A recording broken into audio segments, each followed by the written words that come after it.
If you enjoyed this audiobook, please consider liking, sharing, and subscribing to the channel. Sharing it with your friends and family helps spread knowledge. And when we help others grow, we grow too. Thank you so much for listening. Let's dive into the audiobook. Chapter 1: Contrasting Mindsets, The Tale of Two Dads.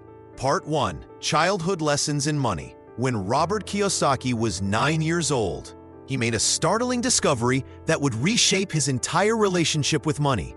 While his classmates learned about finances through hushed adult conversations about bills and budgets, Kiyosaki found himself caught between two radically different philosophies about wealth, each represented by a father figure who would profoundly influence his understanding of financial success. His biological father, whom he would later call Poor Dad, embodied the traditional American dream.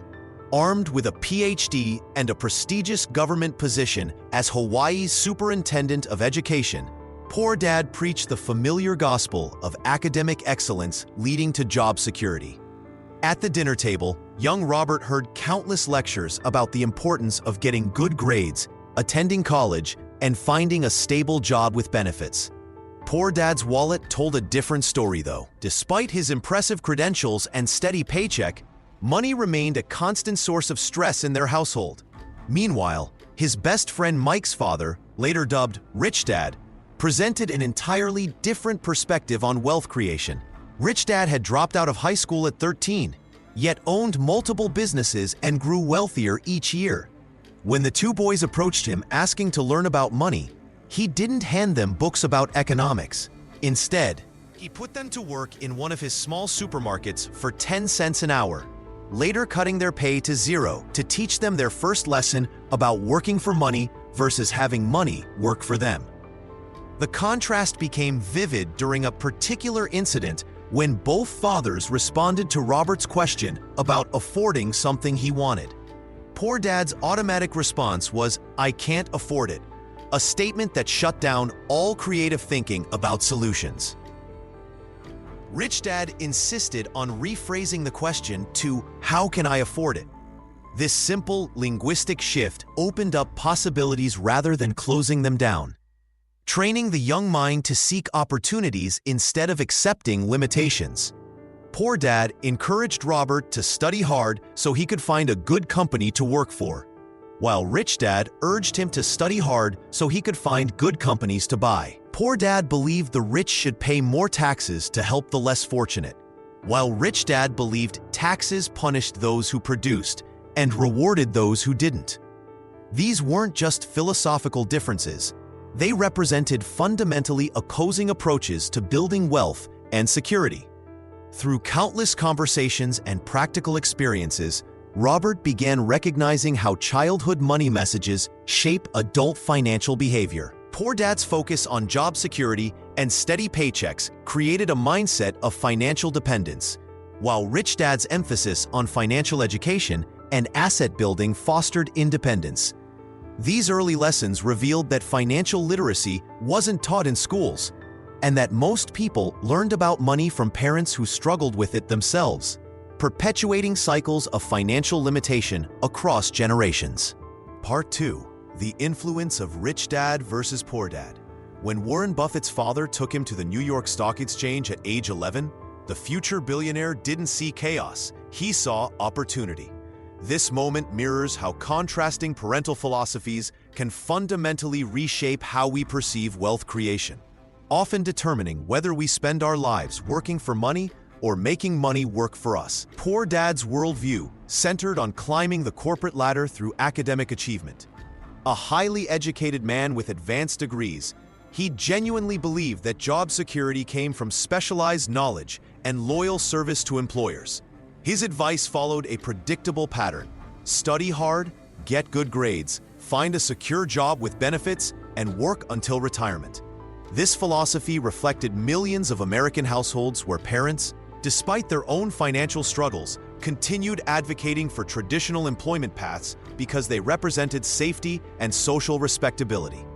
Rich Dad operated from an entirely different framework. Mike's father, who never finished 8th grade, understood something that escaped many highly educated professionals: the wealthy, don't work for money. They acquire assets that generate income. While Poor Dad viewed money as something earned through time and effort, Rich Dad saw it as a tool for purchasing freedom. His conversations often focused on cash flow patterns, investment opportunities, and the critical difference between working in a business versus owning systems that produced wealth. These opposing philosophies created internal tension that proved invaluable. Poor Dad's emphasis on education wasn't wrong. It simply addressed only half the equation. His approach produced excellent employees, but rarely produced employers. Meanwhile, Rich Dad's focus on financial education filled the gaps left by traditional schooling, teaching practical skills like reading financial statements, understanding market cycles, and recognizing investment opportunities. The most striking difference emerged in their attitudes toward risk. Poor Dad viewed entrepreneurship as dangerous gambling that threatened family security. He preferred the perceived safety of steady paychecks, even when inflation and taxation eroded their purchasing power over time.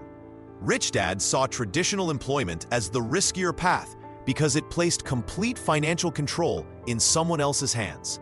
Corporate downsizing, industry changes, or economic downturns could eliminate decades of security overnight. This dual education system created a unique advantage. Robert learned to question conventional wisdom while appreciating its merits.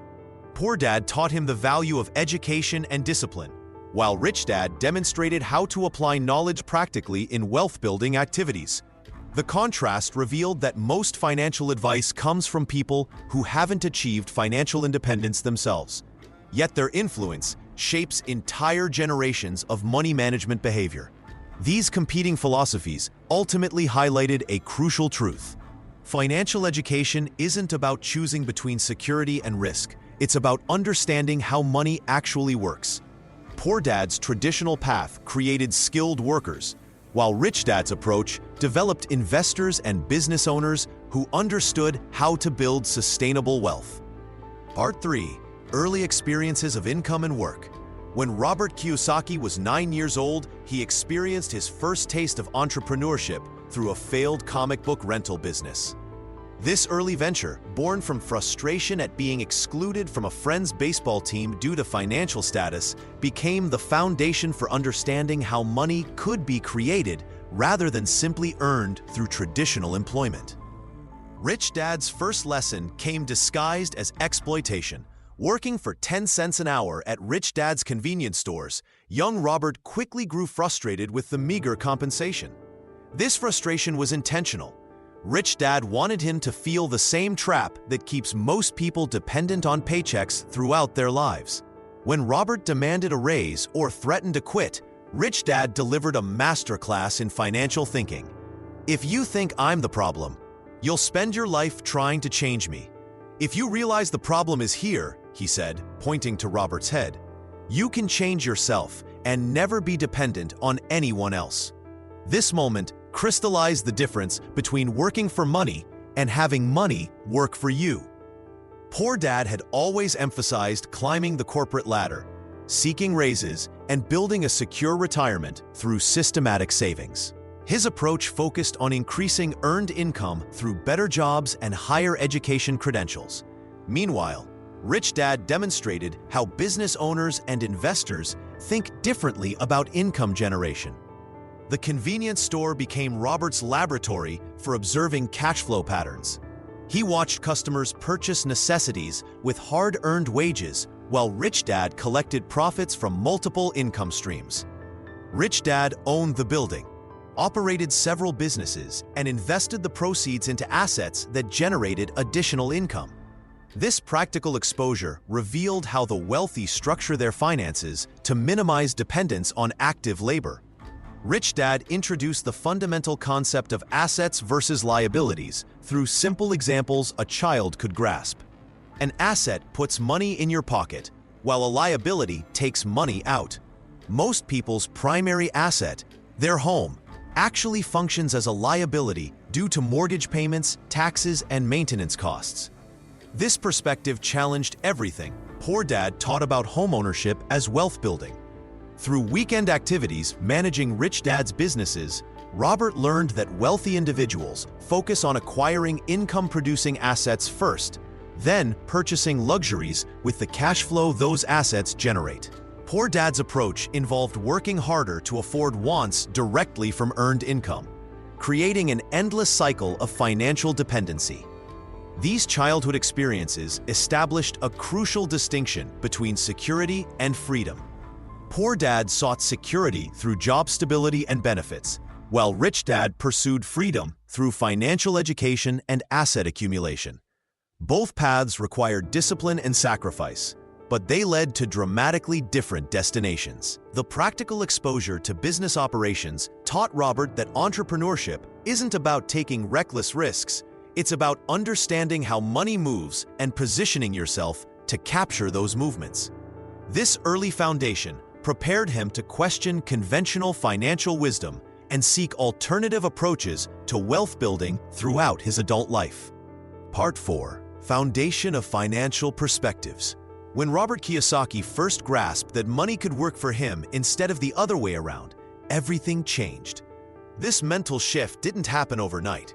It emerged from years of observing two radically different approaches to financial thinking that fundamentally altered his relationship with wealth forever. The transformation began with a simple realization. Most people, including his biological father, viewed money through the lens of scarcity. Every dollar earned required trading precious hours of life, creating an invisible prison where freedom remained perpetually out of reach. This mindset treats money as something you chase, something that controls your daily decisions and long-term possibilities. Rich Dad's perspective flipped this equation entirely. He taught young Robert that money was merely a tool, no different from a hammer or calculator. The power lay not in the tool itself, but in understanding how to wield it effectively. This fundamental shift in thinking separated those who build wealth from those who simply accumulate paychecks. Consider how Warren Buffett describes his early investment philosophy. At age 11, he purchased his first stock and quickly learned that patience and understanding market mechanics mattered more than quick profits. This mirrors Kiyosaki's experience of learning to see money as a long-term game rather than a daily survival challenge. The psychological transformation runs deeper than financial tactics. When you stop seeing money as something to work for and start viewing it as something that works for you, your entire decision-making process changes. Instead of asking, "How much will this job pay me?" you begin asking, "How will this opportunity create ongoing income streams?" This shift explains why Rich Dad emphasized financial education over job security. Traditional education teaches you to work for money, while financial education teaches money to work for you. The difference shapes every major life decision, from career choices to investment strategies to retirement planning. Real-world evidence supports this mindset transformation. Thomas Stanley's research in The Millionaire Next Door revealed that most wealthy Americans didn't inherit their money. They developed different thinking patterns about income generation. They focused on building assets that produced cash flow rather than simply earning higher salaries. The foundation Kiyosaki established challenges society's most deeply held financial beliefs. Schools teach students to become employees, not entrepreneurs.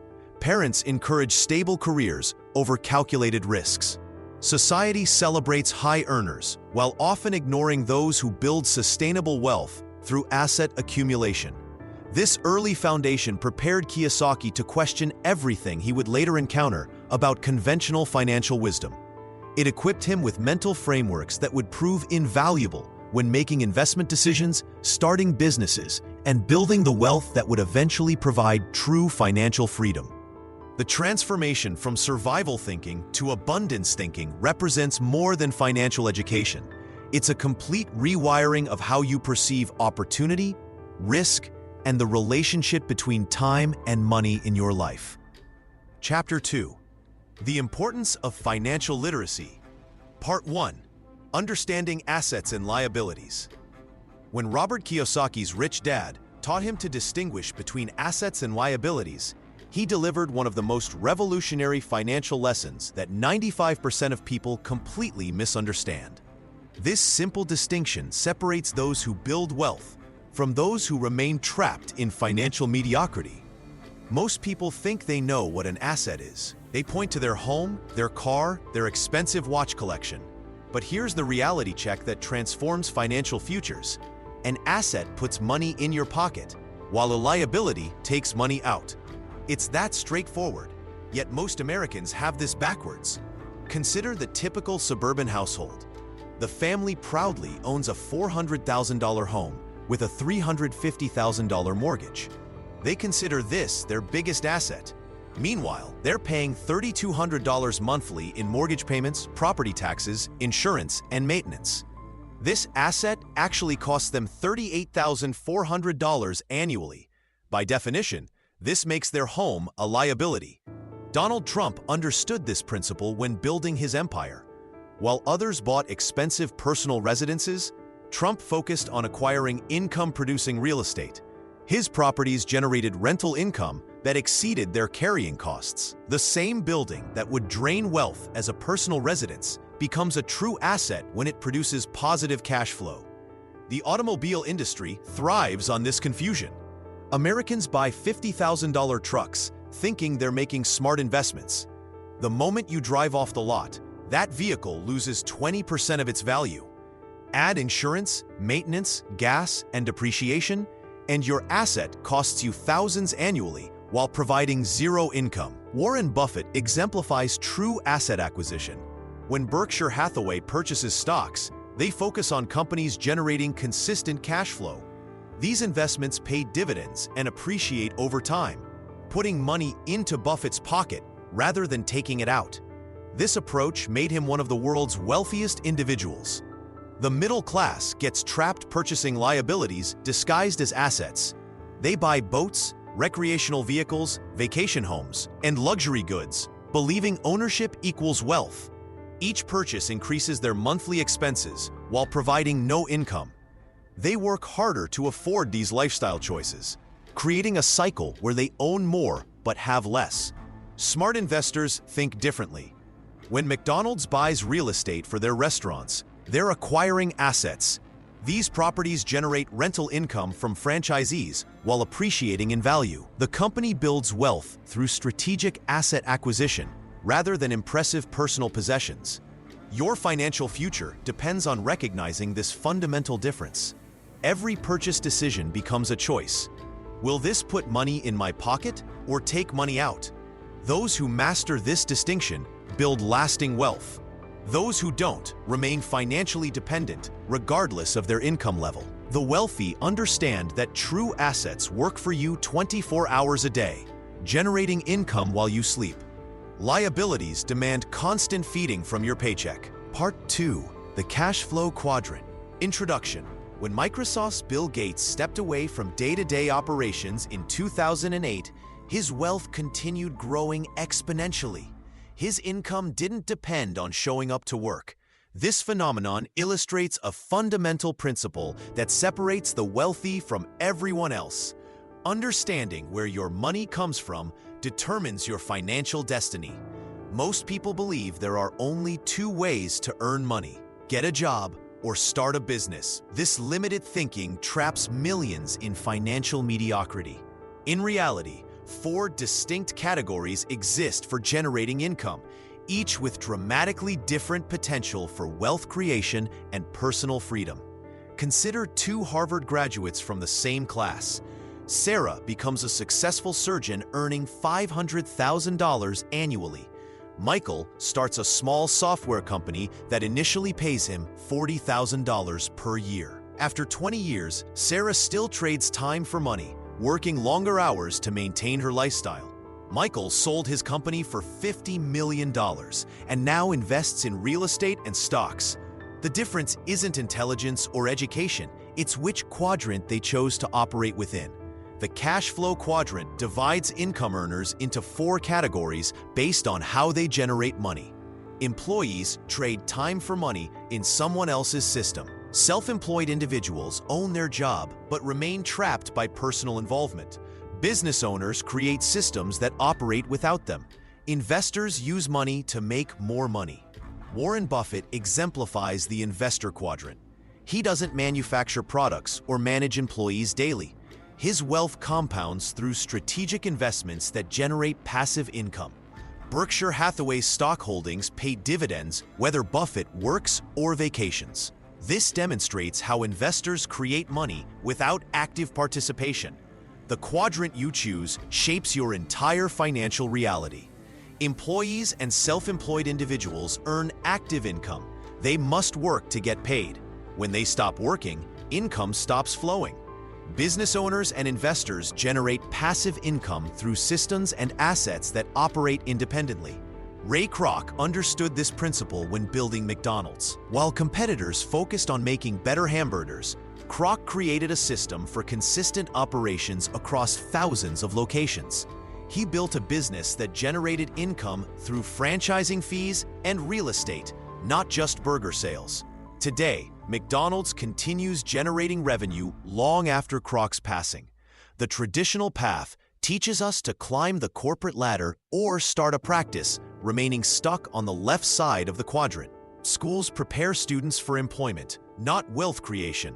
This educational gap explains why many high earners struggle financially while others with modest beginnings achieve financial freedom. Moving between quadrants requires different skills and mindsets. Employees value security and steady paychecks. Business owners think systemically, creating processes others can execute. Investors focus on cash flow and return on investment rather than working harder for money. Your current quadrant isn't permanent. Many successful business owners began as employees, learning industry knowledge before creating competing systems.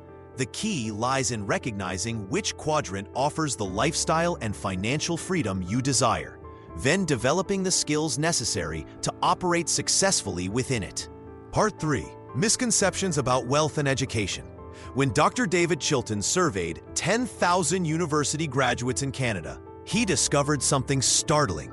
Those with the highest grades earn significantly less money 20 years later than their classmates with average academic performance. This finding challenges everything we believe about education and wealth creation. Traditional schooling teaches us to memorize information, follow instructions, and avoid mistakes. These skills create excellent employees but rarely produce wealthy individuals. The education system was designed during the industrial age to prepare workers for factory jobs, not entrepreneurs for the information age. Students learn calculus and Shakespeare, but graduate without understanding compound interest, tax advantages, or how money actually works. Robert Kiyosaki's poor dad held a PhD and became Hawaii's head of education, yet he struggled financially his entire life. His rich dad barely finished 8th grade, but built a business empire. This stark contrast illustrates how academic intelligence differs fundamentally from financial intelligence. Schools reward students for having the right answers, while business rewards people for solving problems and creating value. Consider the widespread belief that a college degree guarantees financial security. In 2019, Federal Reserve data showed that 43% of college graduates work in jobs that don't require a degree. Meanwhile, many accumulate massive student debt, starting their careers in negative net worth positions. The average college graduate carries over $30,000 in student loans, immediately placing them in the employee quadrant with monthly obligations that prevent wealth building. Society perpetuates the myth that high-paying jobs equal wealth. Doctors, lawyers, and executives often live paycheck to paycheck despite impressive salaries.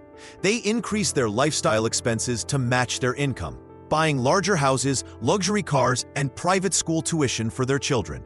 These purchases create liabilities that consume cash flow, keeping them trapped in the rat race despite their credentials. The education system also fails to teach the difference between working for money and having money work for you. Students learn to become specialists in narrow fields, trading time for money throughout their careers. They're never taught about passive income, business systems, or investment strategies that could provide financial freedom. Financial education requires seeking knowledge outside traditional channels. Warren Buffett began reading business books at age 11, not because school assigned them, but because he was curious about money. He learned more about investing from Benjamin Graham's writings than from his formal education at Columbia University. The most dangerous misconception is believing that job security equals financial security. Companies regularly eliminate positions, industries become obsolete, and economic downturns affect everyone. True financial security comes from understanding how money flows and creating multiple income streams that operate independently of your physical presence. Breaking free from these limiting beliefs requires recognizing that financial intelligence is a separate skill set that must be deliberately developed outside traditional educational institutions. Part 4. Real-life applications of money management. Sarah Chen switched from buying mutual funds to purchasing her first duplex in Cleveland in 2018. She discovered what Robert Kiyosaki meant about making money work for you. The duplex cost $85,000 with a $17,000 down payment, and the rental income of $1,400 per month covered her mortgage payment of $520, leaving her with positive cash flow of $880 monthly after expenses. Within 2 years, she had acquired 3 more rental properties using this same principle. Sarah's transformation illustrates how financial literacy translates into concrete action. Before reading Rich Dad Poor Dad, she was following conventional wisdom, maxing out her 401k and buying index funds. These weren't necessarily wrong moves, but they weren't creating the immediate cash flow that rental real estate provided. The key difference was understanding that assets put money in your pocket every month, not just on paper through appreciation. Consider how David Back, author of The Automatic Millionaire, applied similar principles when he started investing in rental properties in his 20s. Back recognized that his job as a financial advisor, while well-paying, still traded his time for money. His rental properties generated income whether he worked or not. Shift from active to passive income creation demonstrates the practical application of distinguishing between being self-employed and being an investor. The real-world impact becomes even clearer when examining companies like McDonald's. Most people think McDonald's is in the hamburger business, but Ray Kroc understood they were actually in the real estate business. McDonald's owns the land beneath their franchises, collecting rent from franchisees while the franchisees handle operations. This model created predictable cash flow, independent of daily operational demands. Tim Ferriss documented a similar approach in The 4-Hour Workweek when he automated his nutritional supplements business.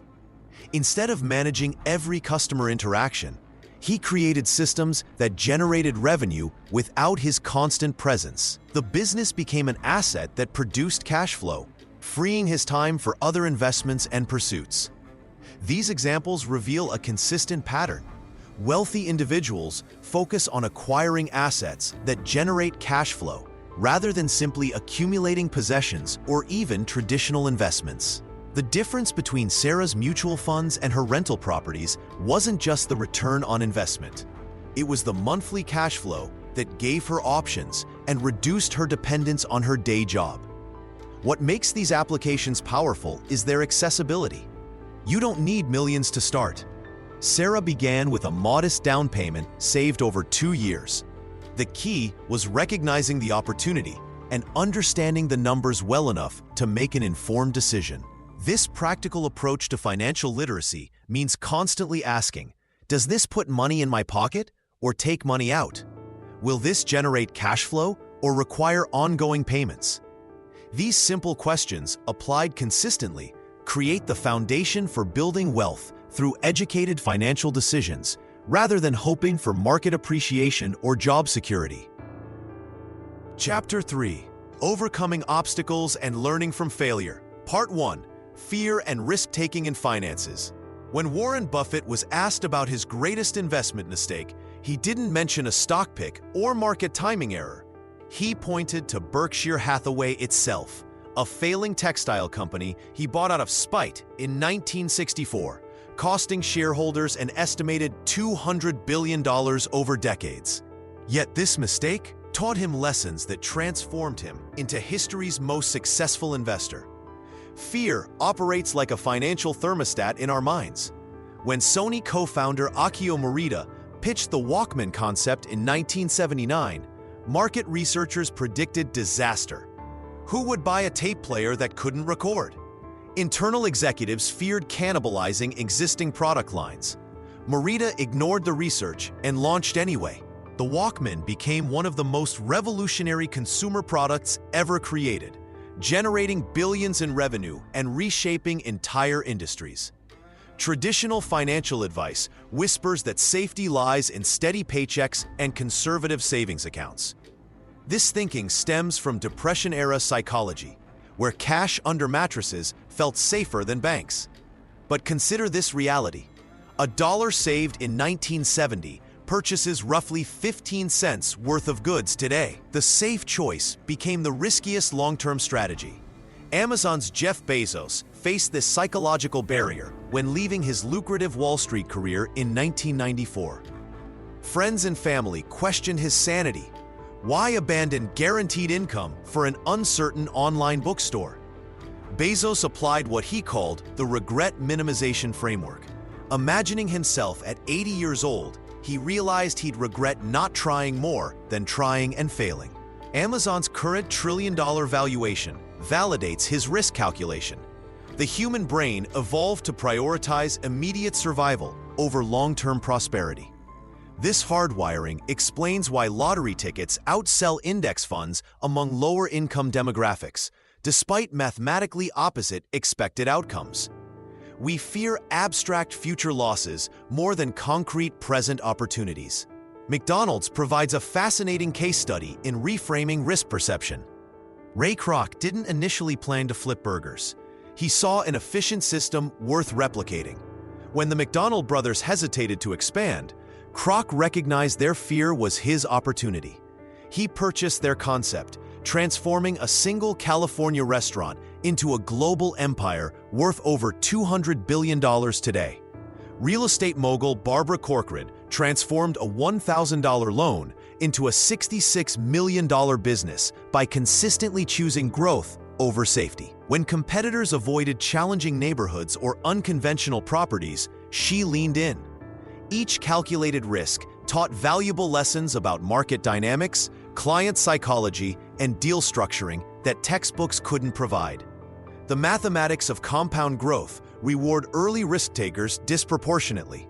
Someone investing $1,000 monthly, starting at age 25, accumulates roughly $3.5 million by retirement at 7% annual returns. Wait until 35, and the final amount drops to $1.7 million, half the wealth for only 10 years of delay.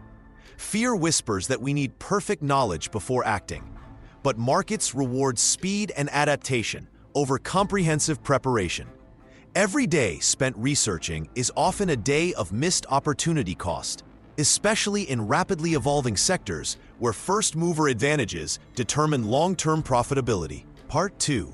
The Power of Financial Self-Education. When Warren Buffett was rejected from Harvard Business School in 1950, he didn't retreat into academic preparation. Instead, he immediately enrolled at Columbia to study under Benjamin Graham, launching a self-directed education that would create one of history's greatest investment fortunes. The lesson here challenges conventional wisdom. Formal credentials often matter less than relentless, targeted learning. Traditional education teaches us to memorize answers for tests, but financial success requires developing pattern recognition skills that can't be graded. Robert Kiyosaki discovered this truth through his Rich Dad's unconventional teaching methods.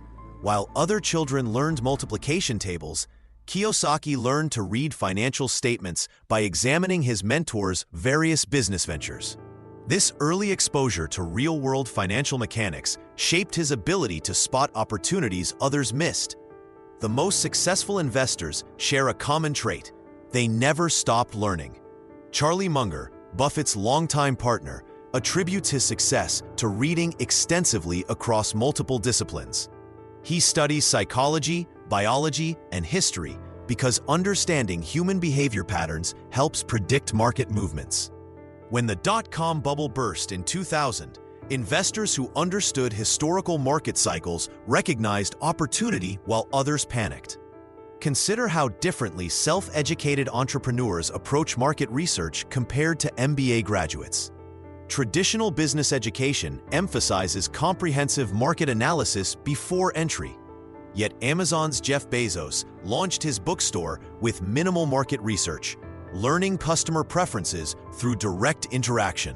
Each sale taught him something new about e-commerce behavior, creating a feedback loop that formal market studies couldn't provide.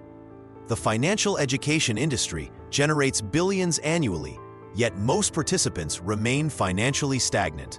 Why? They consume information without application.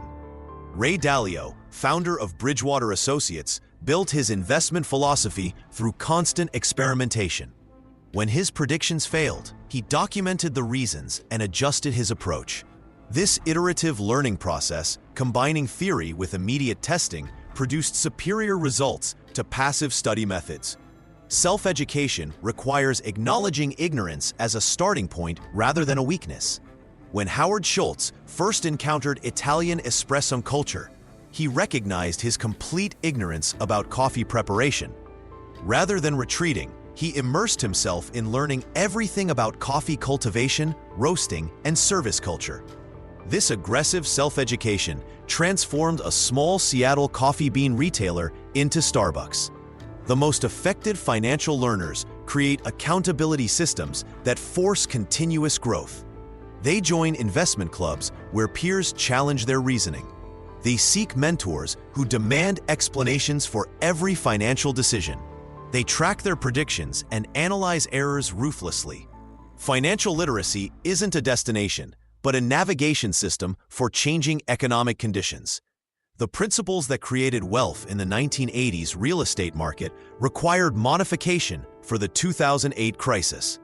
Continuous learners adapt their strategies based on new information, while those relying on outdated knowledge struggle to maintain relevance. Your financial education accelerates when you treat every transaction as a learning laboratory, every mistake as curriculum, and every success as validation of principles worth repeating. Part 3. Recognizing opportunities amidst setbacks. When Berkshire Hathaway nearly collapsed in the 1960s, Warren Buffett discovered his greatest investment lesson. The failing textile company that consumed years of capital taught him to avoid mediocre businesses regardless of price. That expensive mistake became the foundation of his investment philosophy and transformed a struggling company into a trillion-dollar conglomerate. Most people interpret business failures as personal defeats, but seasoned investors recognize them as market intelligence. When real estate developer Sam Zell lost millions during the 1970s recession, he didn't retreat from property investment. Instead, he studied what caused his losses and identified patterns that others missed. His analysis of distressed markets led to the creation of strategies that generated billions during subsequent downturns. The difference between those who recover from financial setbacks and those who don't lies in their interpretation framework. Barbara Corcoran transformed her real estate business failure into a $66 million sale to realize that her initial struggles taught her customer needs better than any market research. She learned to read rejection letters as market feedback rather than personal criticism. Consider how economic downturns reveal opportunities that prosperity masks. During the 2008 financial crisis, many investors fled the stock market entirely. However, those who maintained cash reserves and studied distressed assets found purchasing opportunities that delivered exceptional returns. The same market conditions that destroyed over-leveraged portfolios created wealth for prepared investors. Personal financial disasters often expose knowledge gaps that formal education never addresses. When Robert Kiyosaki's first business venture collapsed, leaving him with substantial debt, he realized his accounting knowledge was theoretical rather than practical. This painful experience motivated him to understand cash flow statements intimately, leading to investment strategies that generated passive income streams. The key lies in developing what psychologists call cognitive reappraisal, the ability to reframe negative events as learning experiences. Successful entrepreneurs like Richard Branson describe business failures as expensive education rather than losses. This mindset shift transforms setbacks from emotional disasters into analytical opportunities. Market volatility provides similar lessons for persistent observers. The dot-com crash of 2000 eliminated companies with unsustainable business models while revealing which internet businesses created genuine value. Investors who studied the wreckage identified patterns that helped them profit from the next technology wave. Recovery requires more than positive thinking. It demands systematic analysis of what went wrong and why. Successful investors maintain failure journals, documenting not just losses, but the decision-making processes that led to those outcomes. They treat each mistake as expensive market research that competitors haven't purchased. Financial resilience grows through repeated exposure to calculated risks rather than risk avoidance. Each setback provides data about market behavior, personal risk tolerance, and strategic weaknesses. This accumulated knowledge becomes the foundation for making better decisions when similar opportunities arise. The most valuable lessons often come disguised as the most painful experiences, but only for those who choose to extract wisdom from wreckage rather than dwelling on the destruction. Part 4. Experiential Learning. Money in the Real World. When Warren Buffett was rejected by Harvard Business School at age 21, he didn't retreat to textbooks. He enrolled at Columbia and immediately started buying stocks with his lunch money, turning theoretical lessons into tangible gains and losses that no classroom could replicate. The gap between financial education and financial success isn't filled with more reading or seminars. It requires stepping into real markets with real money, where abstract concepts become visceral experiences. Robert Kiyosaki learned this truth when his nylon wallet business failed spectacularly in the late 1970s. Instead of abandoning entrepreneurship, he took those hard-earned lessons and applied them to real estate investments, where trial-by-fire experiences taught him what no business school curriculum could. Consider the story of Barbara Corcoran, who started her real estate empire with a $1,000 loan. Her first deal was a disaster. She lost money and nearly quit. But that painful experience taught her more about market dynamics, customer psychology, and negotiation tactics than years of theoretical study ever could. She describes those early failures as her PhD in real estate, where each mistake became a building block for future success. The financial world rewards those who engage directly with its mechanisms. When you purchase your first rental property, you discover costs that spreadsheets never captured: emergency repairs, difficult tenants, seasonal vacancy rates.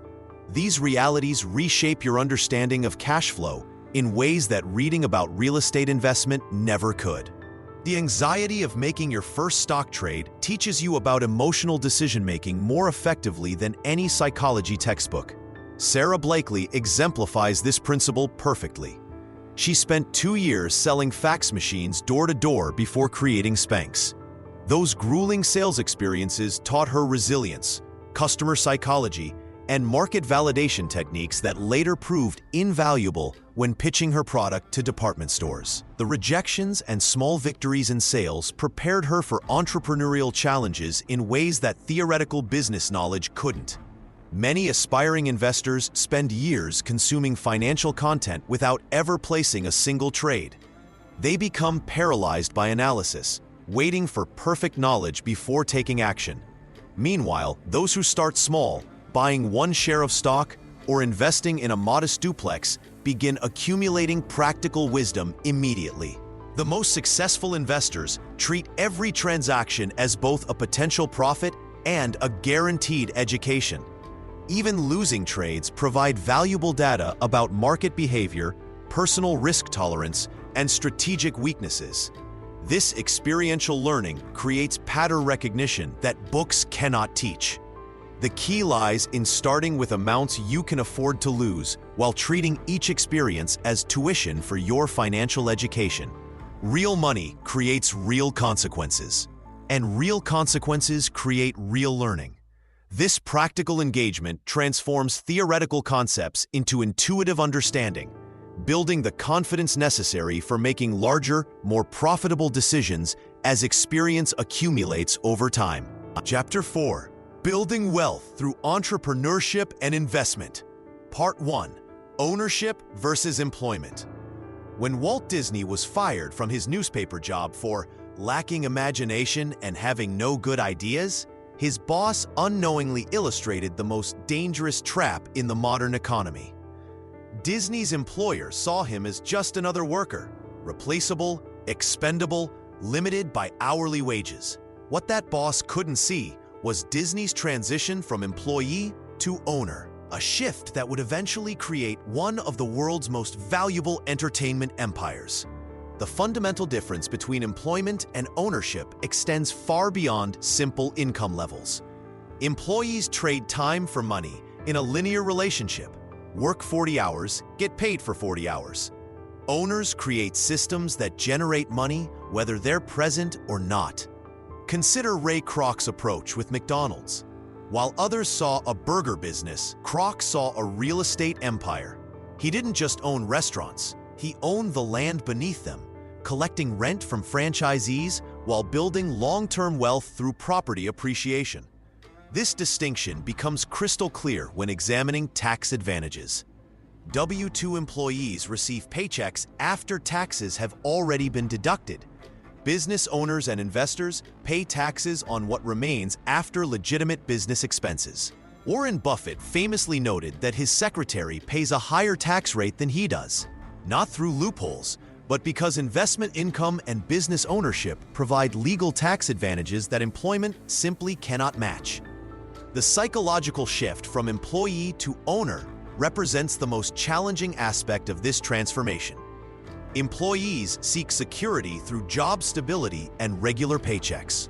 Owners accept uncertainty in exchange for unlimited income potential. When Jeff Bezos left his lucrative Wall Street position to start Amazon, friends and family questioned his sanity. His decision demonstrated classic owner thinking, prioritizing potential over security, long-term wealth over short-term comfort. Modern technology has democratized business ownership in unprecedented ways. Sarah Blakely transformed a simple idea about pantyhose into Spanx, building a billion-dollar company from her apartment. E-commerce platforms, social media marketing, and digital tools now enable individuals to start businesses with minimal capital investment. The barriers that once protected established companies have largely disappeared. Yet many people remain trapped in employee mindset despite entrepreneurial opportunities. They fear the responsibility of business ownership, preferring the perceived safety of employment. This comfort zone carries hidden risks. Corporate downsizing, industry disruption, and economic downturns can eliminate jobs overnight. Business owners, conversely, control their destiny through diversified income streams and adaptable business models. The path from employee to owner doesn't require abandoning employment immediately. Many successful entrepreneurs began by building businesses part-time while maintaining their day jobs. This approach provides financial stability during the transition period while allowing gradual development of ownership skills. Robert Kiyosaki himself maintained his military career while building his first businesses, demonstrating that the journey toward ownership can be incremental rather than revolutionary. The choice between employment security and ownership freedom ultimately determines your financial ceiling. Employees face income limitations imposed by salary structures and corporate hierarchies. Owners create their own income potential through scalable business systems and strategic investments. Part 2: Investing smartly and strategically. When Warren Buffett's secretary pays a higher tax rate than he does, something profound about investment strategy becomes clear. The wealthy don't just earn differently, they invest with surgical precision, turning market volatility into opportunity while others flee in panic. This strategic approach transforms modest initial investments into generational wealth through principles anyone can master. Most people treat investing like gambling, throwing money at hot stock tips, or following crowd sentiment. This approach consistently destroys wealth. Consider the dot-com crash of 2000, when millions lost fortunes chasing technology stocks they didn't understand. Meanwhile, savvy investors like John Paulson made billions by betting against subprime mortgages in 2008, recognizing patterns others missed. The difference wasn't luck, it was systematic analysis and contrarian thinking. Due diligence separates successful investors from casualties. Before purchasing any asset, examine its fundamentals like a detective. For real estate, analyze cash flow projections, neighborhood trends, and comparable sales data. Ray Kroc didn't build McDonald's by selling hamburgers. He built it by acquiring prime real estate locations. Each franchise location became an appreciating asset that generated rental income beyond fruit sales. Stock investments require similar scrutiny. Study company financial statements, competitive positioning, and management quality. Peter Lynch, who managed Fidelity's Magellan Fund, achieved 29% annual returns by investing in companies he understood. He bought Dunkin' Donuts stock because he observed consistent customer traffic at local stores. This simple observation led to extraordinary returns because he combined first-hand knowledge with financial analysis. Diversification protects wealth while maximizing growth potential. Successful investors spread risk across multiple asset classes and geographic regions. David Swensen, Yale's endowment manager, pioneered alternative investments that consistently outperformed traditional portfolios. His strategy included real estate, private equity, and commodities alongside stocks and bonds, creating resilience during market downturns. Building multiple income streams compounds wealth exponentially. Robert Allen purchased his first rental property with no money down by assuming existing mortgages and negotiating seller financing. Each property generated monthly cash flow while appreciating in value, creating two distinct profit sources. Within 5 years, his rental portfolio provided enough passive income to replace his salary entirely. Starting small doesn't mean thinking small. Many investors delay action, waiting for perfect conditions or large capital amounts. Jeff Bezos started Amazon with $245,000, mostly borrowed from family members. He focused on execution rather than perfect timing, building systems that could scale with growth. Today's small investment decisions become tomorrow's major wealth positions through compound growth and reinvestment. The biggest investing mistake involves confusing speculation with investment. True investments generate income while owned, whether through dividends, rent, or business profits. Speculation relies solely on price appreciation, creating dangerous dependence on market timing.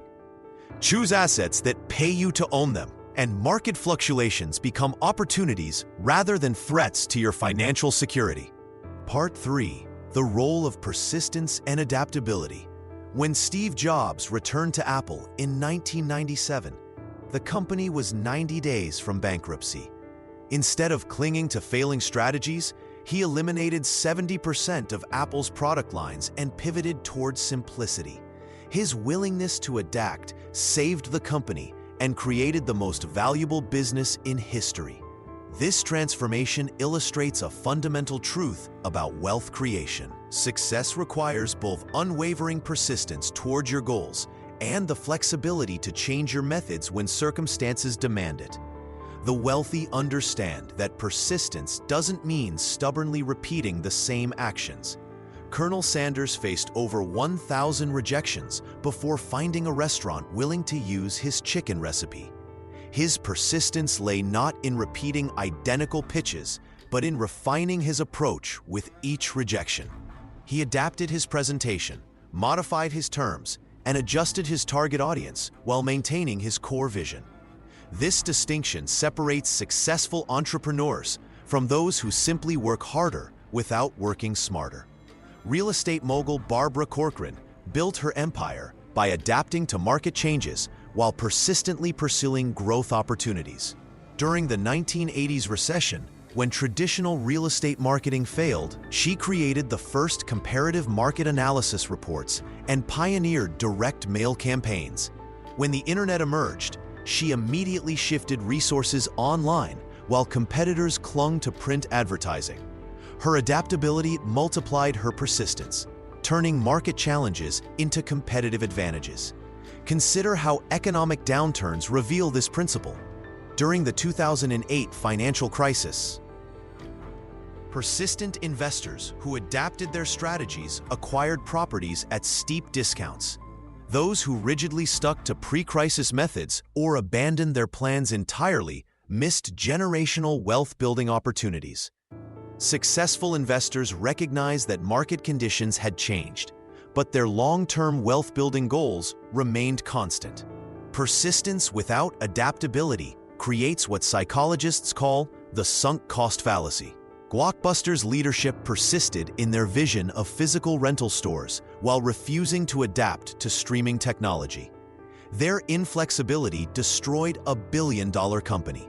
Netflix, facing the same industry disruption, persisted in serving customers, but completely transformed their delivery method multiple times, from DVDs by mail to streaming to original content production. The key lies in separating your core objectives from your tactical methods.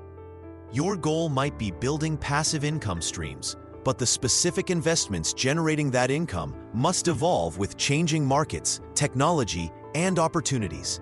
Successful wealth builders treat their financial education as an ongoing process, constantly updating their knowledge and adjusting their strategies. This adaptability extends beyond market conditions to personal circumstances. Life changes jobs, family situations shift, and new opportunities emerge. Those who build lasting wealth maintain their commitment to financial independence while flexibly adjusting their path. They view obstacles as information rather than roadblocks, using challenges to refine their approach and strengthen their resolve. This combination of persistent vision and adaptive execution forms the behavioral foundation upon which all other wealth-building strategies rest. Part 4.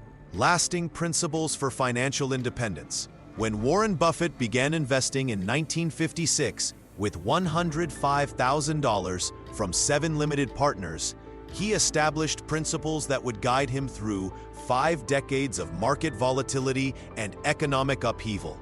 His commitment to continuous learning and patient capital deployment created one of history's most remarkable wealth-building stories, demonstrating that financial independence emerges from consistent application of proven principles rather than complex strategies or perfect timing.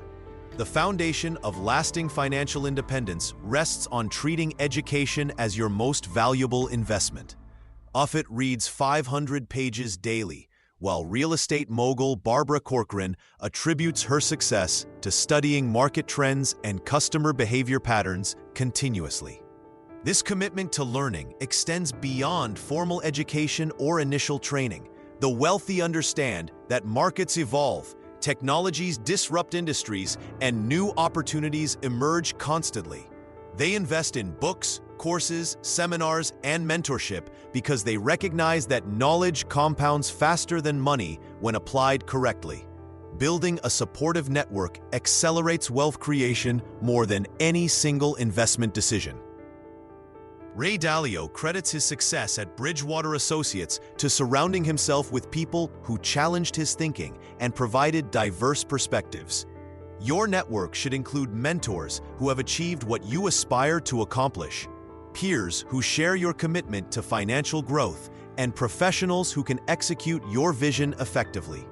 These relationships provide accountability, opportunity recognition, and emotional support during challenging periods. The distinction between productive and destructive debt determines long-term financial outcomes.